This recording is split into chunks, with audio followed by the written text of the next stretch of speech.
शहर की कच्ची बस्ती में एक गरीब मजदूर कालू रहा करता था। कालू के घर में उसकी पत्नी जानकी थी। जानकी लोगों के घरों में झाड़ू पोछा करके कुछ पैसे कमा लेती थी और वहीं कालू किसी तरह मेहनत मजदूरी करके 2 वक्त की रोटी का जुगाड़ कर लेता था। कुछ दिनों से हो रही बारिश के कारण कालू की मजदूरी बंद हो गई थी।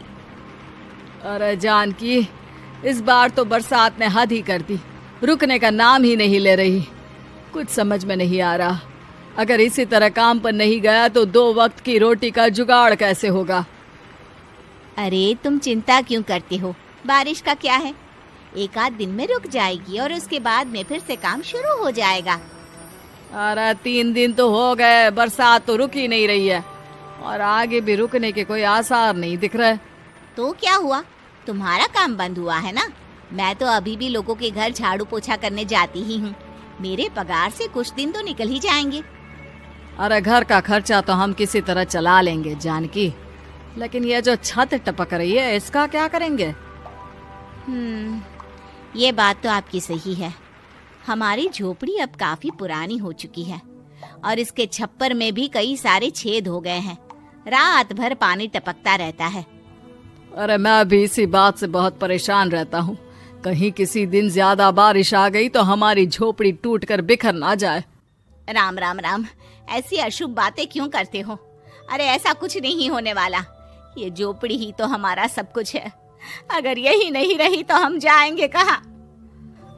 ठीक है जानकी, जब तुम्हारी पगार मिल जाएगी तो कुछ पैसे बचाकर झोपड़ी के छप्पर की मरम्मत करवा लेंगे। शायद हमारी परेशानी कुछ कम हो जाए। ठीक है जी, अब ना ज्यादा परेशान मत हो। ये लो, खाना खा लो और सो जाओ। सुबह मुझे भी जल्दी काम पर जाना है। जानकी और कालू अपनी झोपड़ी में सो गए। रात को अचानक से बहुत तेज बारिश शुरू हो गई। धीरे धीरे बारिश का पानी कालू की बस्ती में भरने लगा।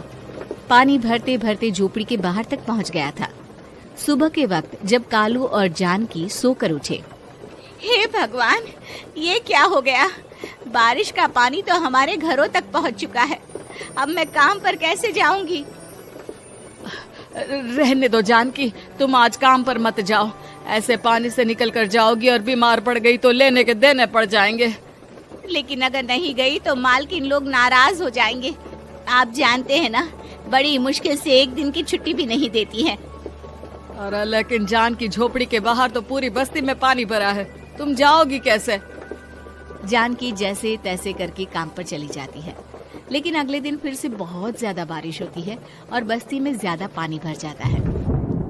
आज तो मैं तुम्हें किसी भी तरह काम पर नहीं जाने दूंगा। अरे अगर तुम्हें कुछ हो गया तो क्या होगा? ठीक है, तुम ठीक ही कहते हो। आज नहीं जाती। अगर मालकिन नाराज हो गई तो मना लूंगी किसी तरह। अरे मनाने वाली क्या बात है? जब तुम बताओगी कि हमारी झोपड़ी में पानी भर गया है तो वो खुद ही समझ जाएंगे ना। अगले 2 दिन तक तेज बारिश होने की वजह से जानकी, कालू और आसपास की बस्ती में रहने वाले सभी लोगों के घरों में पानी भर जाता है, जिसकी वजह से जानकी काम पर नहीं जा पाती। और 3 दिन के बाद जैसे ही जानकी काम पर पहुंचती है, कहाँ थी तुम? पिछले 3 दिनों से काम पर क्यों नहीं आई? मेम साहब, क्या बताऊं, इतनी ज्यादा बारिश हो रही थी, हमारी पूरी बस्ती में पानी भर गया है और उससे भी ज्यादा तो मेरी झोपड़ी के अंदर पानी भर गया।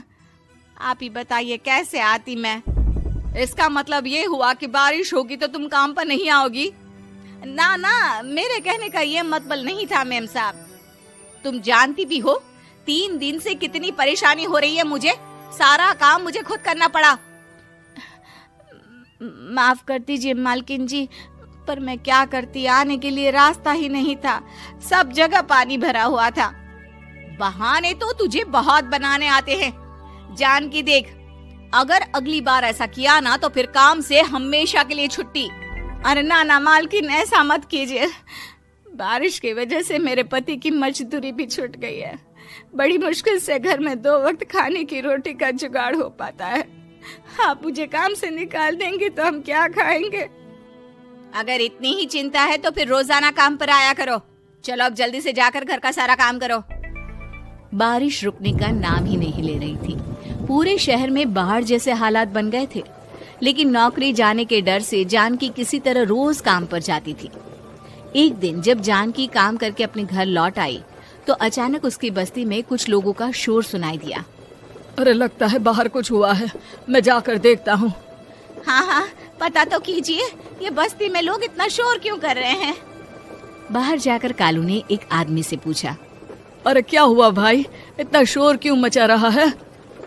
अरे क्या बताए भैया, अपनी बस्ती के बाहर एक पुल टूट गया है और वहाँ पर एक कार फंसी है। थोड़ी देर में अगर किसी ने नहीं बचाया ना तो वो कार पानी में बह जाएगी। हाँ? ये क्या कह रहे हो भैया, कार के अंदर कोई है क्या? हाँ, कोई औरत बैठी है, अकेली है, बहुत रो रही है बेचारी, मदद के लिए बुला रही है। अरे तो हमें जाकर उनकी मदद करनी चाहिए ना। अरे लेकिन इसमें बहुत खतरा है, हमें अपने आप को बचाना चाहिए। पानी कभी भी हमारी बस्ती की तरफ आ सकता है। अरे तुम्हें नहीं चलना तो मत चलो, लेकिन मैं तो जाकर उस औरत की मदद जरूर करूंगा। कालू उस जगह पर पहुंचता है जहां वो औरत कार में फंसी हुई थी।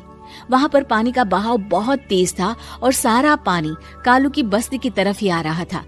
कालू ने एक बड़ी सी रस्सी को पेड़ से बांध दिया और दूसरे सिरे को कार की तरफ फेंक दिया और उस औरत को रस्सी के सहारे बाहर आने के लिए कहा। तभी वहां जानकी भी दौड़ती हुई आई। अरे ये तो मेरी मालकिन है, जिनके यहाँ मैं काम करने जाती हूँ। अरे मैडम जी, आप डरिएगा मत, आपको कुछ नहीं होगा। आपकी गाड़ी को भी मैंने रस्सी से बांध दिया है।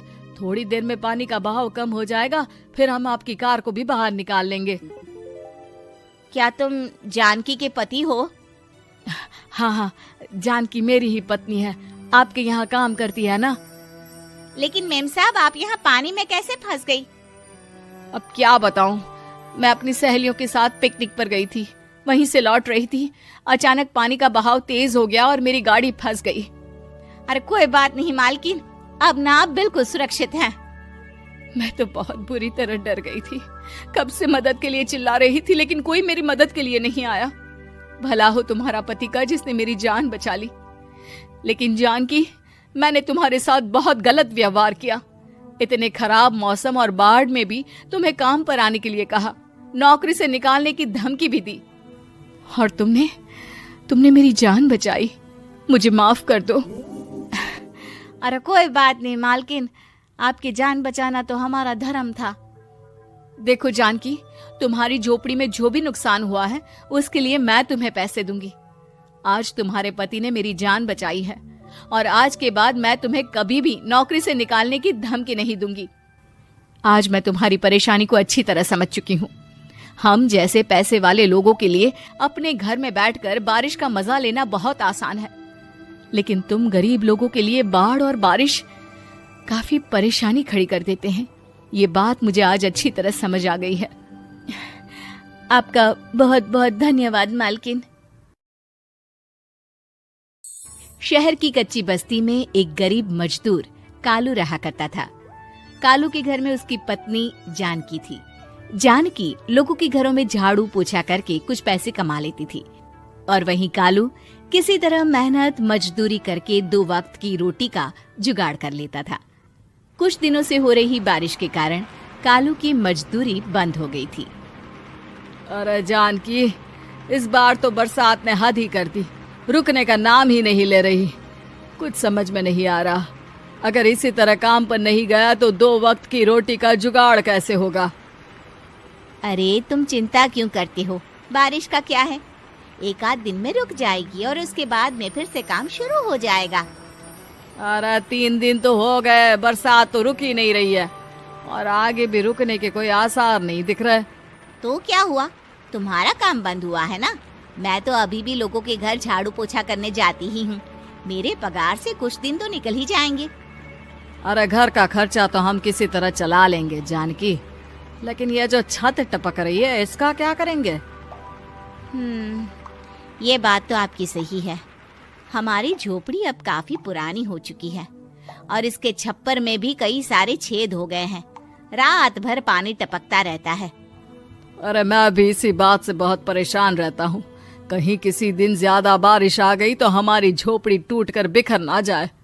राम राम राम, ऐसी अशुभ बातें क्यों करते हो?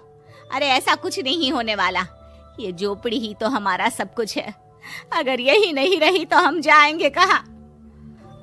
ठीक है जानकी, जब तुम्हारी पगार मिल जाएगी तो कुछ पैसे बचाकर झोपड़ी के छप्पर की मरम्मत करवा लेंगे। शायद हमारी परेशानी कुछ कम हो जाए। ठीक है जी, अब ना ज्यादा परेशान मत हो। ये लो, खाना खा लो और सो जाओ। सुबह मुझे भी जल्दी काम पर जाना है। जानकी और कालू अपनी झोपड़ी में सो गए। रात को अचानक से बहुत तेज बारिश शुरू हो गई। धीरे धीरे बारिश का पानी कालू की बस्ती में भरने लगा। पानी भरते भरते झोपड़ी के बाहर तक पहुंच गया था। सुबह के वक्त जब कालू और जानकी सोकर उठे, हे भगवान, ये क्या हो गया? बारिश का पानी तो हमारे घरों तक पहुंच चुका है। अब मैं काम पर कैसे जाऊंगी? रहने दो जानकी, तुम आज काम पर मत जाओ। ऐसे पानी से निकल कर जाओगी और बीमार पड़ गई तो लेने के देने पड़ जाएंगे। लेकिन अगर नहीं गई तो मालकिन लोग नाराज हो जाएंगे। आप जानते हैं ना, बड़ी मुश्किल से एक दिन की छुट्टी भी नहीं देती है। अरे लेकिन जानकी, झोपड़ी के बाहर तो पूरी बस्ती में पानी भरा है, तुम जाओगी कैसे? जानकी जैसे तैसे करके काम पर चली जाती है। लेकिन अगले दिन फिर से बहुत ज्यादा बारिश होती है और बस्ती में ज्यादा पानी भर जाता है। आज तो मैं तुम्हें किसी भी तरह काम पर नहीं जाने दूंगा। अरे अगर तुम्हें कुछ हो गया तो क्या होगा? ठीक है, तुम ठीक ही कहते हो। आज नहीं जाती।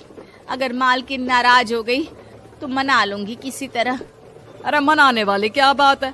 जब तुम बताओगी कि हमारी झोपड़ी में पानी भर गया है तो वो खुद ही समझ जाएंगे ना। अगले 2 दिन तक तेज बारिश होने की वजह से जानकी, कालू और आसपास की बस्ती में रहने वाले सभी लोगों के घरों में पानी भर जाता है, जिसकी वजह से जानकी काम पर नहीं जा पाती। और 3 दिन के बाद जैसे ही जानकी काम पर पहुंचती है, कहाँ थी तुम? पिछले 3 दिनों से काम पर क्यों नहीं आई? मैम साहब, क्या बताऊं, इतनी ज्यादा बारिश हो रही थी, हमारी पूरी बस्ती में पानी भर गया है और उससे भी ज्यादा तो मेरी झोपड़ी के अंदर पानी भर गया। आप ही बताइए कैसे आती मैं? इसका मतलब ये हुआ कि बारिश होगी तो तुम काम पर नहीं आओगी? ना ना, मेरे कहने का ये मतलब नहीं था मैम साहब। तुम जानती भी हो 3 दिन से कितनी परेशानी हो रही है मुझे। सारा काम मुझे खुद करना पड़ा। माफ कर दीजिए मालकिन जी, पर मैं क्या करती, आने के लिए रास्ता ही नहीं था। सब जगह पानी भरा हुआ था। बहाने तो तुझे बहुत बनाने आते हैं। जानकी देख, अगर अगली बार ऐसा किया ना तो फिर काम से हमेशा के लिए छुट्टी। अरे ना ना मालकिन, ऐसा मत कीजिए। बारिश की वजह से मेरे पति की मजदूरी भी छूट गई है। बड़ी मुश्किल से घर में 2 वक्त खाने की रोटी का जुगाड़ हो पाता है। आप मुझे काम से निकाल देंगे तो हम क्या खाएंगे? अगर इतनी ही चिंता है तो फिर रोजाना काम पर आया करो। चलो अब जल्दी से जाकर घर का सारा काम करो। बारिश रुकने का नाम ही नहीं ले रही थी। पूरे शहर में बाढ़ जैसे हालात बन गए थे। लेकिन नौकरी जाने के डर से जानकी किसी तरह रोज काम पर जाती थी। एक दिन जब जानकी काम करके अपने घर लौट आई तो अचानक उसकी बस्ती में कुछ लोगों का शोर सुनाई दिया। अरे लगता है बाहर कुछ हुआ है, मैं जाकर देखता हूँ। हाँ हाँ, पता तो कीजिए, ये बस्ती में लोग इतना शोर क्यों कर रहे हैं? बाहर जाकर कालू ने एक आदमी से पूछा, अरे क्या हुआ भाई, इतना शोर क्यों मचा रहा है? अरे क्या बताए भैया, अपने बस्ती के बाहर एक पुल टूट गया है और वहाँ पर एक कार फंसी है। थोड़ी देर में अगर किसी ने नहीं बचाया ना तो वो कार पानी में बह जाएगी। ये क्या कह रहे हो भैया, कार के अंदर कोई है क्या? हाँ, कोई औरत बैठी है, अकेली है, बहुत रो रही है बेचारी, मदद के लिए बुला रही है। अरे तो हमें जाकर उनकी मदद करनी चाहिए ना। अरे लेकिन इसमें बहुत खतरा है, हमें अपने आप को बचाना चाहिए। पानी कभी भी हमारी बस्ती की तरफ आ सकता है। अरे तुम्हें नहीं चलना तो मत चलो, लेकिन मैं तो जाकर उस औरत की मदद जरूर करूंगा। कालू उस जगह पर पहुंचता है जहां वो औरत कार में फंसी हुई थी। वहां पर पानी का बहाव बहुत तेज था और सारा पानी कालू की बस्ती की तरफ ही आ रहा था। कालू ने एक बड़ी सी रस्सी को पेड़ से बांध दिया और दूसरे सिरे को कार की तरफ फेंक दिया और उस औरत को रस्सी के सहारे बाहर आने के लिए कहा। तभी वहां जानकी भी दौड़ती हुई आई। अरे ये तो मेरी मालकिन है, जिनके यहाँ मैं काम करने जाती हूँ। अरे मैडम जी, आप डरिएगा मत, आपको कुछ नहीं होगा। आपकी गाड़ी को भी मैंने रस्सी से बांध दिया है, थोड़ी देर में पानी का बहाव कम हो जाएगा, फिर हम आपकी कार को भी बाहर निकाल लेंगे। क्या तुम जानकी के पति हो? हाँ हाँ, जानकी मेरी ही पत्नी है, आपके यहाँ काम करती है ना। लेकिन मेम साहब, आप यहाँ पानी में कैसे फंस गई? अब क्या बताऊं, मैं अपनी सहेलियों के साथ पिकनिक पर गई थी, वहीं से लौट रही थी, अचानक पानी का बहाव तेज हो गया और मेरी गाड़ी फंस गई। अरे कोई बात नहीं मालकिन, अब ना आप बिल्कुल सुरक्षित हैं। मैं तो बहुत बुरी तरह डर गई थी, कब से मदद के लिए चिल्ला रही थी, लेकिन कोई मेरी मदद के लिए नहीं आया। भला हो तुम्हारा पति का जिसने मेरी जान बचा ली। लेकिन जानकी, मैंने तुम्हारे साथ बहुत गलत व्यवहार किया। इतने खराब मौसम और बाढ़ में भी तुम्हें काम पर आने के लिए कहा, नौकरी से निकालने की धमकी भी दी, और तुमने मेरी जान बचाई। मुझे माफ कर दो। अरे कोई बात नहीं मालकिन, आपकी जान बचाना तो हमारा धर्म था। देखो जानकी, तुम्हारी झोपड़ी में जो भी नुकसान हुआ है उसके लिए मैं तुम्हें पैसे दूंगी। आज तुम्हारे पति ने मेरी जान बचाई है और आज के बाद मैं तुम्हें कभी भी नौकरी से निकालने की धमकी नहीं दूंगी। आज मैं तुम्हारी परेशानी को अच्छी तरह समझ चुकी हूँ। हम जैसे पैसे वाले लोगों के लिए अपने घर में बैठकर बारिश का मजा लेना बहुत आसान है, लेकिन तुम गरीब लोगों के लिए बाढ़ और बारिश काफी परेशानी खड़ी कर देते हैं। ये बात मुझे आज अच्छी तरह समझ आ गई है। आपका बहुत बहुत धन्यवाद मालकिन।